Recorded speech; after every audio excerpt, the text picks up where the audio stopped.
There's a sense in the United States that they are a growing threat. We're close. If we go to a military war, it'll almost certainly be the Taiwan issue. So that could be called containment. I think we want to contain China. Their concerns are mostly the domestic concerns. How do they deal with the demographics issue? How do they deal with their own domestic issues? You know, when you run a country, the major issues are the internal issues. How do you make sure you deal with corruption? How do you deal with all the issues that they face? Poverty in the east, in the western part of China, environmental issues, the property bubble that's bursting, the COVID issue.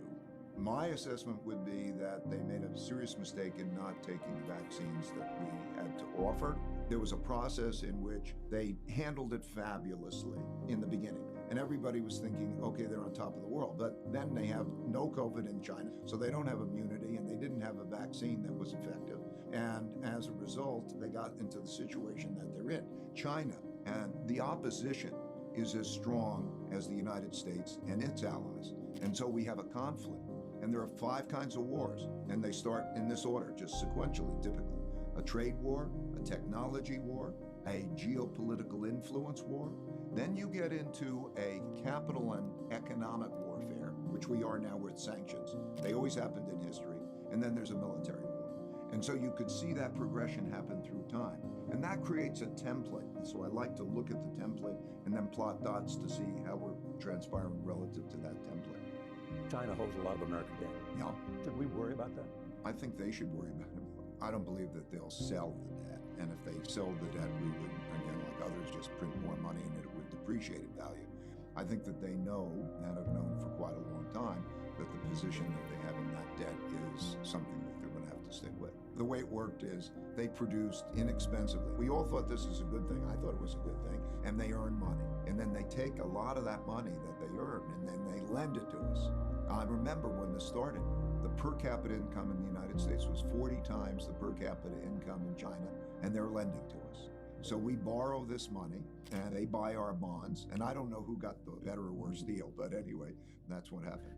So look at it this way. It's a big thing.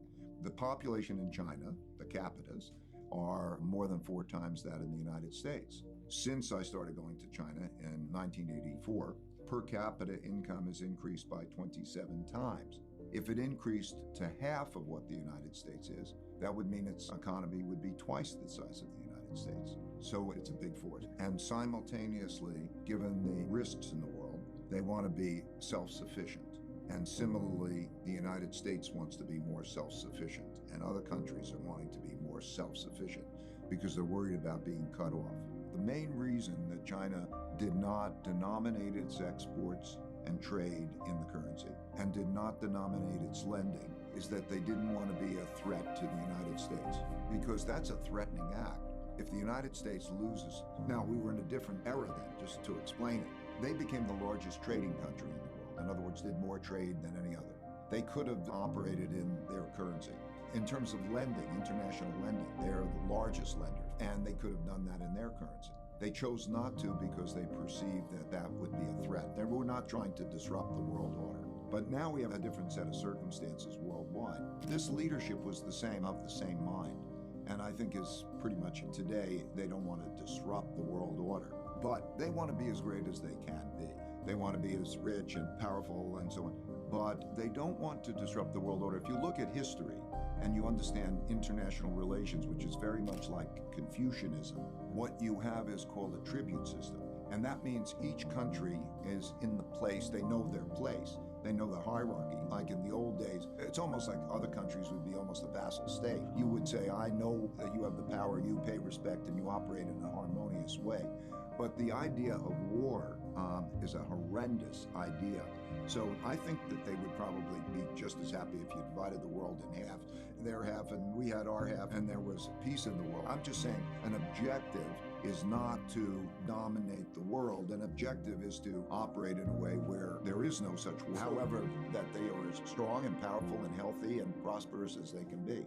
I think it's very difficult for a lot of Americans who hold close to them the treasured. I live the American dream. I know equal opportunity. I know the ability to speak up. I know that those types of values. But it's difficult for other Americans to understand why they have a different point of view about what works better. A very good example of a cultural case. I think it was the NBA team. An individual spoke out on Hong Kong, and the Chinese not only punished that team, but they punished the NBA.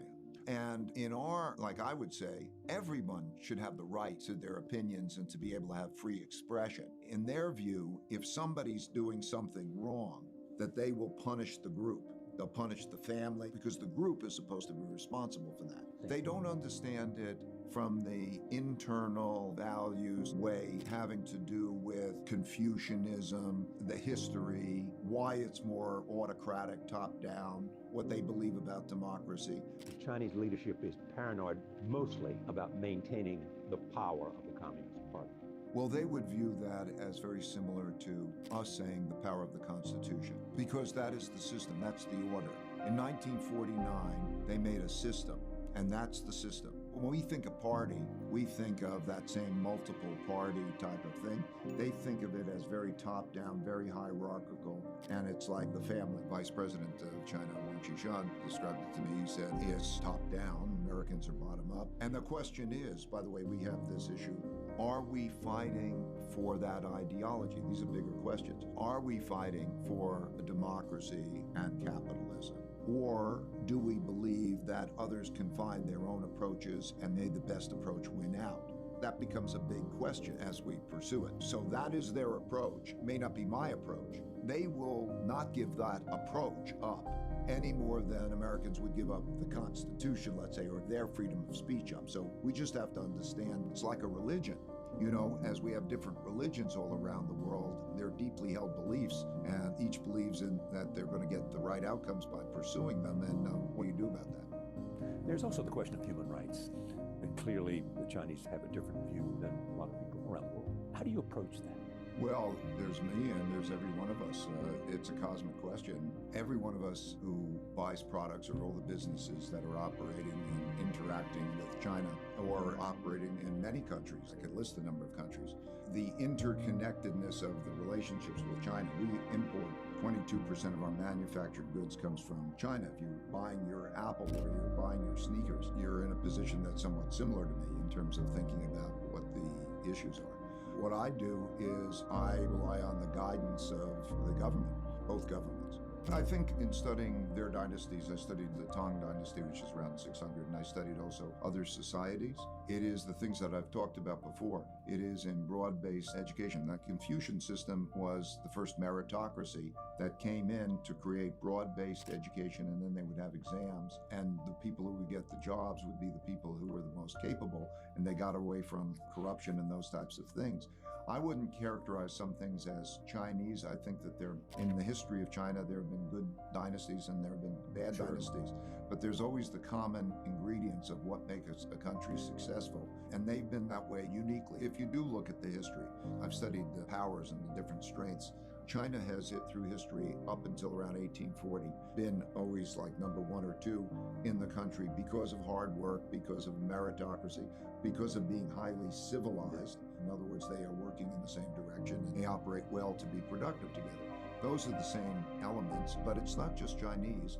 If you go back to many empires and many civilizations, those elements have been the timeless and universal elements that have been the source of success. If you look at the history of China, there's been more creativity. They're 500 years ahead of us in the printing press and many, many forms of creativity.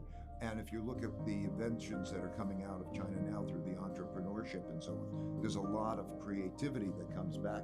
But of course, there's always a balance between being a revolutionary. It's always how far you take it. So in China right now, there's entrepreneurship, investing in all the ways, empowering, and it's really a capitalist type of approach among entrepreneurship, but they'll call it state capitalism, that kind of approach. And then there's the question of order. So it is always in getting that balance correctly, because you can have disorder. Like in the United States, we could have enough disorder that could be disruptive to that process. So it's always the issue of getting that balance right. Right now, I think the tilt in China has been a bit more autocratic, and so they're trying to strike this balance with also creating what they call Little Giants program for entrepreneurship and so on. I think it's become too much that way, and I think just in the United States, we're becoming a little disorderly. Is there any dissent in China? Oh, dissent. There's not the same kind of open dissent as there is in the United States in terms of how people can speak as freely, or the media speaking freely, or even listening to things. No. Dissent is more under the surface.